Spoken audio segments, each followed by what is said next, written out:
The Average Rabbi's podcast is a Torch production. Lech Lecha 5780. The Secret to Becoming Wiser. Who wouldn't want wisdom? There's a big difference between knowledge and wisdom. Let's say a person wants to make a decent living. He could collect boatloads of knowledge on all sorts of useless topics, but wisdom would guide him to invest his time and resources into what will be most valuable to him. For that reason, when King Solomon, at age 12, was offered by God anything he desired, young Solomon chose wisdom over wealth and fame. As a reward for choosing well, Solomon received not only wisdom beyond any other person, but also vast riches and glory during his kingship. Asking for wisdom was like wishing for more wishes, and that's exactly what it is. The key to ultimate success. And I don't mean financial success, although wisdom is definitely useful there as well. I mean true, ultimate life success. The problem is that when we do a double take at that story, we'll note that it's very unusual for a 12-year-old to desire wisdom over anything else. If I had to guess, I'd say the average 12-year-old would ask for some sort of superpower.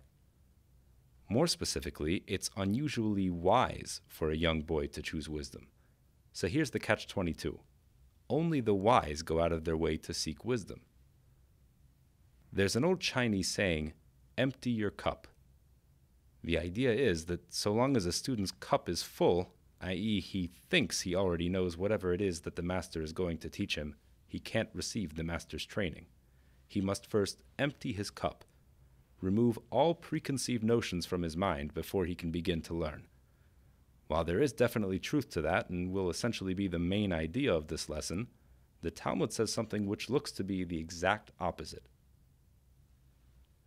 The Talmud says, "The ways of God are not like the laws of nature.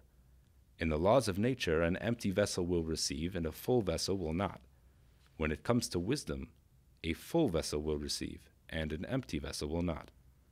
In other words, the wiser a person is, the more easily he will attain further wisdom. Someone empty of wisdom, on the other hand, will stay that way. At first glance, it seems cynical to suggest that unwise people are doomed to eternal foolishness. But the sad reality is that we see evidence of this principle all around us. The real question here, then, is how do we ensure that we fall squarely in the first category and not in the doomed fools category? An answer to that question can be found in a very subtle clue from this week's Torah portion, specifically from the curious relationship of Abraham and Lot. From now on, I'll be referring to these two by their respective Hebrew names, Avraham and Lot. It's clear from the beginning that Avram is the protagonist of our story. God speaks to him directly, directing him and priming him to be the progenitor of the Jewish nation. God tells Avraham to go out and find the land that is destined for his future people. The Torah then says, "And Avram went, just as God spoke to him, and Lot went with him." Lot appears to be something of a sidekick, tagging along to Avram's exciting adventures. Indeed, he accompanied Avram and his wife Sarah to Egypt when a famine struck the Promised Land. When it was time to return, the Torah writes, "And Avram ascended from Egypt to the Negev, and his wife, and all his possessions, and Lot was with him." The very next thing that happens is Avram decides to part ways with Lot and tell him that they can't maintain their close relationship anymore. We'll come back to that later. What's interesting to note is that twice the Torah tells us that Lot was with Avram, but in the original Hebrew, a different word is used for each. Initially, when Lot accompanied Avram on his first journey, the Torah says, "Vayelech ito Lot," and Lot went with him. After coming back from Egypt, however, the Torah says, "Velot imo."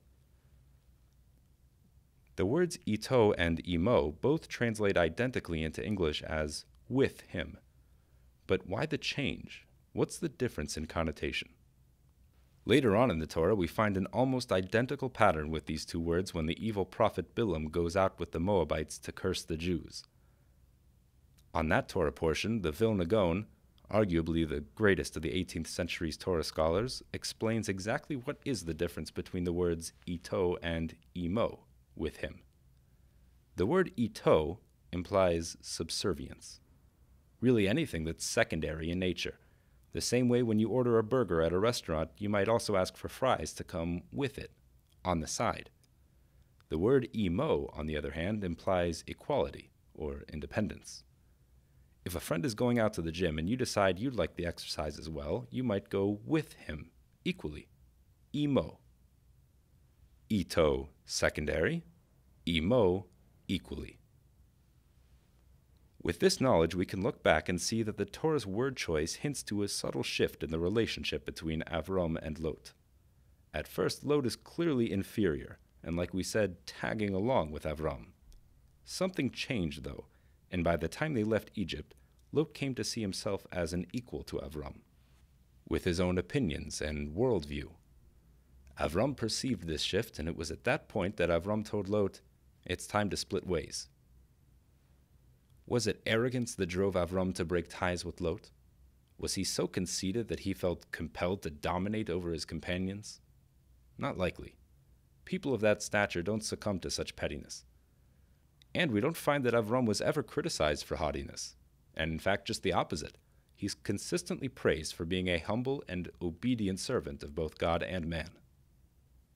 Rather, it must be that Avram recognized his ability to guide Lot and influence him to reach higher spiritual greatness. Once he saw that Lot viewed himself as an equal instead of a disciple, he knew it was impossible to continue to influence him. Their continued relationship would be counterproductive to the students who were eager to heed Avram's teachings. And here is the secret to breaking the vicious cycle of the fool becoming more foolish. That only happens if you're on your own. A wise person will naturally become wiser because his wisdom will push him to seek the proper channels for acquiring more of that wisdom. It won't occur to a foolish person to do any of that on his own, unless he accepts the guidance of a wiser person. The Torah commands us to listen to the instruction of the sages of our time, whether it's left or right. We're taught that that means even if what they say is left appears to us as right, and vice versa, we must go in their direction. The humility of accepting that we might be wrong about the things we think we understand is essential for our ability to grow in wisdom. If you have ever heard a Torah teaching that seemed backwards to you, and you thought, "That doesn't make any sense, I disagree," then you've fallen into this trap.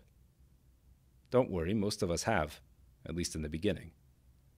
The proper approach is, "I don't understand this at all. Maybe I've got it all wrong." It's very difficult to adopt this approach because it seems to us to fly in the face of reason, just like turning left when we think it's right. But the truth is, it's the only way to break past the shell of our current limited understanding. Let's illustrate this idea further with a story from the Talmud. It relates that a certain scholar desperately sought the answer to a certain matter of Torah law. Another rabbi who was present announced that he could answer it for him, but before he did, the first scholar must pick up a handkerchief and deliver it to him. The simple act of servitude would ingrain in the mind of the scholar that this rabbi is a superior. Then, when the answer is given, if it doesn't sit well with him, he won't discount it as absurd, but consider it more deeply until he reaches an understanding that he hadn't considered before.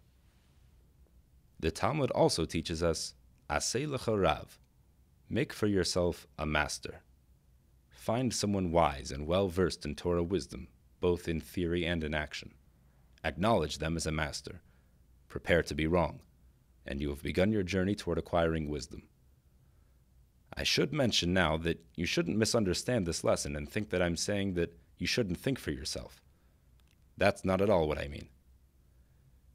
You shouldn't need to worry about that, though, because if you find a good and proper Torah master, he will certainly encourage and cultivate your independent thinking. I hope you enjoyed this episode of the Average Rabbi's podcast, and I thank you for listening. Tune in next week for more Torah wisdom. Until then, check out upcoming programs offered by Torch at torchweb.org, or listen to other great Torah lectures at jewishpodcast.org.